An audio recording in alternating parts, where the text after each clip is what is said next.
Hey fight fans, welcome to UFC News Hub. With Belal Muhammad now sidelined from the UFC, top contenders are lining up for a shot at the undefeated Shavkat Rakhmonov, ready to take on all challengers. Ian Machado Gar and Wen Buckley were among the first to step up, hoping for the shot, only for the promotion to pit them against each other at UFC Tampa on December 14th instead. Next came former UFC welterweight champ and number 2 contender Kamaru Usman, who had recently told Buckley to take a number and get in line after his title call out. But the Nigerian Nightmare is backtracking his availability only a week after saying he'd be ready to step in against Rakhmonov.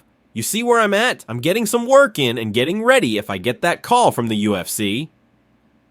But to be honest, it's a fight that I've looked at, and I know it's a very winnable fight. I know I can, of all people, go out there and expose what hasn't been exposed in a young, hot, streaky guy in Shavkat Rakhmonov. He's very talented and good, but I do see the holes and think I can exploit that when that time is right. But December 7th might be a little too early for that time.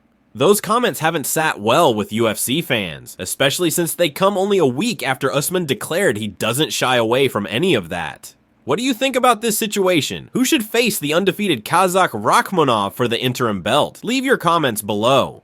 UFC CEO Dana White rejected Jon Jones' proposed legacy fight idea against Alex Pereira if Jones beats Stipe and chooses not to retire after UFC 309. Dana White said the only fight that makes sense is against Tom Aspinall, despite Jones' interest in a potential super fight with Alex Pereira. Dana doesn't believe the UFC light heavyweight champion has the qualities to make that matchup happen.